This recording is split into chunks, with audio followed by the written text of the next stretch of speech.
Hey guys, Matthew here, and welcome to the Day 4 recap of the Zero to Hero. So today we're actually going to be looking at the strategy a little bit more in depth in terms of profit and returns. Because while I've made it very clear what I was doing and we did the exact same thing to get to where we are right now, I think it's a good idea to maybe explain a little bit more in depth and give the proper breakdown of profitability as well as how many maps we've run and all that. So let's talk first off about how long we've been playing and how much currency we have. So from when I made this brand new account and I was in the Strand in Act 1 all the way up to right now, we've played for about 35 hours total. So for me, that was 4 days of playing. For, somebody who plays a lot less than I do, that might be 2 weeks, that might be a week and a half. It really depends on how much you play. But for me, 35 hours, and I have amounted to roughly just about 100 exalts.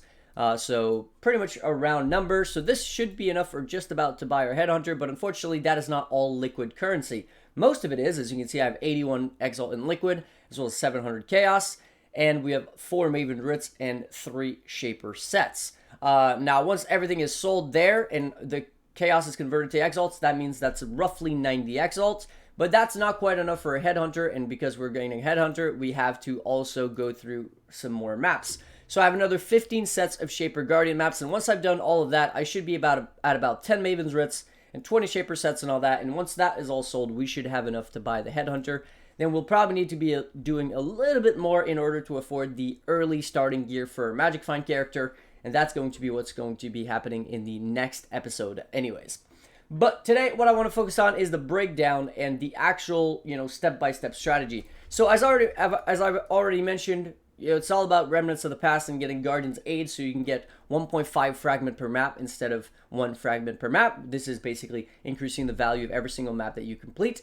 But I would also recommend Close Allies if you have the nodes on your Uncharted Realm, because it's going to give you a ton of Master Missions. As you can see, I have like 30 of each Master Missions or so, 25, 30 of them. Without that, in just a few days of playing, because of course the amount of maps that we run is ridiculous and we kill the boss every single time. Then I would also recommend Neural Pathways, because the 1% chance to drop a synthesis map from a unique boss. Now, this 1% chance to drop a synthesis map is going to add up very, very quickly, the same way as, Close Allies does. Now, I didn't have those two things because I was pretty lazy, but those are two things that I would absolutely recommend if you're doing this, more seriously. Another thing is setting up your atlas, as I've already mentioned, setting up your atlas for specific maps using the favorite map slots for things like, for example, Tower or even Tropical Island in Glennick Carnes. Those are two of the maps that are the most expensive right now. Okay, now that we've talked about that, let's go into the actual breakdown. So what I have here is this tool called Map Watch. So the way it works is that you feed it your client text, and then it will tell you essentially how long you take to run maps and how many maps you've ran. For example, we can see that up until now, in the duration of this league, Scourge League, I have ran 1,863 maps, and this is not necessarily maps. It could be Cyrus, it could be Maven. These are just encounters in general. So what I'm going to do is I'm going to go ahead and look at, say, for example, Minotaur, and then we are going to look at how many Minotaurs I've ran so we can see how many maps I've ran total since the start of the series. But this 76 also includes before the Zero to Hero, so I have to go back in time a little bit.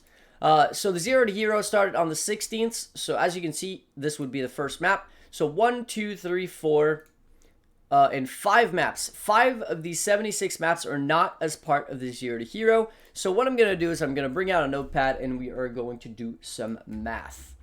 Alright, let's bring that up here. Okay, so that means that the total amount of maps that we've ran so far is 71 maps, or Shaper Guardian maps, I should say. 71 maps times 4, because there's 4 different Guardians, which is 284 maps. That is how many maps I have ran so far.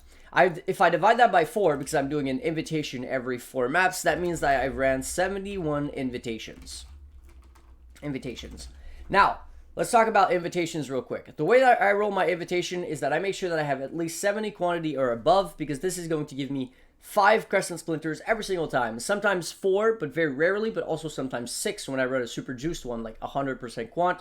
So those kind of make up for each other, the 4 versus the 6. So most of the time, it's 5. So what that means is that I have basically farmed from these 71 invitations.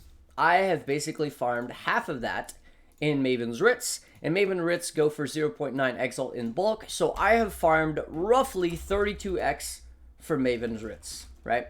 32x in the Ritz. I'm just going to say Ritz here. Okay, so 32 of my exalts that I made so far came from Maven's Ritz. Now let's talk about the investment in each of these maps, and let's talk about the returns from these 284 maps. So since the start, I've basically been buying every single one of these maps for 15 chaos, and every 4 maps, right? That's what we're going to be looking at. Investment per 4 maps. Every 4 maps, it's basically costing me 60C for the maps. But I also need to buy an invitation. Now, the invitation is at 40C right now, but I've been buying them for 35C for the entirety of the series. So 35C for the invitation every 4 maps would amount to basically 8.75C per map invested. But that's not true because you're going to sustain some of them. I thought it was about an 80%, but it seems to be more like a 66% chance to sustain these. So in reality, you only really need to buy one of these every 3 times, right? So you'd have to divide that by 3 to know the actual investment there. So that would be about 3C per map, so times 4 maps. That means that we have an investment of about 12C for the invitation, basically every 4 maps, because we have to buy an invitation every 3 sets. Or every 4, or yeah, 3 or 4 sets, whatever, right? So we have 60C investment for the maps. We have 12C investment for the invitation. We don't scour, we don't alch, we don't chisel, we don't do anything like that. Now, the invitation, we are going to need to alch scour a little bit in order to get to 70 quant. So let's just add a few chaos here and call it around 15C per invitation. Okay, so our investment investment for every 4 maps is roughly 75C, okay? That's our investment. Now, let's talk about the returns. Every 4 maps, we are getting 6 Shaper Fragments, because this node here makes it so you have a 50% chance to get 2 fragments per map. So we are getting basically 4, which is the baseline, plus 2. And then also the invitation always, well, I'm not sure if it's always, but it drops Shaper Fragments as well. And you can get 1 or 2. So let's add another 1.5 fragments per set, right? As well. So every set, basically, the returns,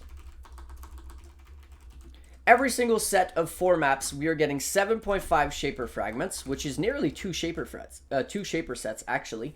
We are also getting, of course, 0.5 Maven Ritz, Maven's Ritz.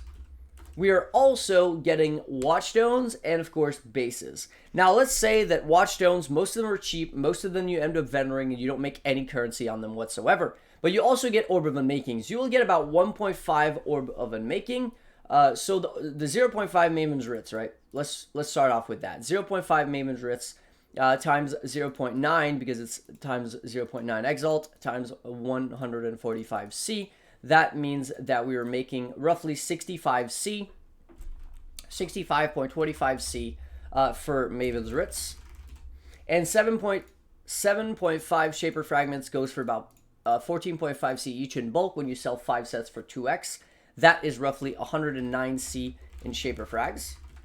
And then also we are getting 1.5 Orb of Unmaking, which is 14C each. That is a total of 21C for Unmaking Orbs. Next, we are also getting, again, the Watchstones. Now, the Watchstones, I would say most of the time they're really bad, but sometimes they're not too bad, and they will sell for a decent amount. Most of the ones that sell for 25C up to 60C. But I would say the average per invitation is probably 20C for the Watchstones, right? It's actually very, very little. And for the bases, I would say that every 4 maps, right, you'll probably get roughly 20C worth of bases. So most of the time you won't get anything, but then once in a while you get a base that's worth like an X, and this is going to cover many, many, many maps worth. So let's call it 20C for bases, and then 20C for miscellaneous, right? So what I mean by that is, let's say you have Delirium on your map, you get a Delirium Orb. Let's say you drop, I don't know, just some fusing, some alterations, this and that, little things that add up every time. So this is our investment per 5 maps. And this is our per 4 maps, and this is our returns per 4 maps. So 109C plus 65.25 plus 21 plus 60 means that we are making 255C of returns, I guess you could say, on our investment of 75C means that every 4 maps we are making a profit of 180C divided by 4. We are making 45 chaos profit per map. Now let's see if that actually aligns with my returns. I have run a total of 284 maps as part of this challenge. 284, and then you're going to divide that by the price of Exalt, which is 145, and that brings me to 88 Exalt, and I've made just about 100, right? But, of course, this is for all of the things that are not considered lucky. This is for the things that you're going to get every single time. So where does the other 12 Exalt come from? Well, I dropped a Cortex. I dropped a Vermilion Shaper Ring, which I sold for like 1.6x. I dropped, I actually haven't dropped a single Exalt yet. But of course, you know, you'll drop some other things which are going to add up. Divination card could be worth 20, 30C. As you can see, I've dropped Simulacrum Splinters, almost a third of a Simulacrum, right? All these little things. Oh, also, one thing that I actually also didn't account for here is you will also drop Shaper and Elder Guardian maps. I sold 3.5x worth of Elder Guardian maps last night just from this Remnant of the Past, right? From running all of these Shaper Guardian maps, 284 maps, I got myself back like 30 Shaper Guardian maps and Elder Guardian maps. So this is pretty realistic in terms of the math. As you can see, 88 Exalt, and I've made about 100. So this is the complete breakdown, essentially. So it's a very, very simple strategy, and it's very consistent because you'll always get this, you'll always get this, you'll always get this, you'll always get this. These are the ones that are a little bit more, but also this doesn't calculate for a lot of other things that you can get, which for me personally has amounted to about 12 Exalt worth in value. So that's pretty much where this entire breakdown stands in terms of currency per hour. So again, this video is just going to be very thorough breakdown of the returns and investments. But next video, we are basically going to have the Headhunter, and we are going to be going into the next stage, which is going to be magic finding on a budget character with a Headhunter, of course. Now, if you've been following this series and doing the same thing as I have and playing the same amount as I have, over time, right, whenever you reach this sort of amount of playtime that I have, playing the same build, same investment, you should also get yourself a Headhunter, and you will be able to basically come along the Magic Fight journey on the Headhunter-based character that we were going to be running. I don't know if it's going to be good or bad. The price of a lot of things like fragments and scarabs and all that is very inflated, but we'll do our best, and of course I'll report on it in a future episode. Now, as always, before I go, I do want to say a huge thank you to my supporters. So, Kat, Stan, Brandon, Tim, Scott, Axel, Riscorel, Reese, Thomas, The Great Master of Mercury, Max, Nake, Alex, Johnny, Wolverine, Hamad, welcome back, Georgie, as well as Nailed, Alex, Kevin, the other Alex, and Bitizen. Also, huge thanks to anybody else who supported me in the past and anybody else who wishes to remain anonymous. Hopefully, you guys enjoyed this episode. I'll catch you guys in the next one. Peace.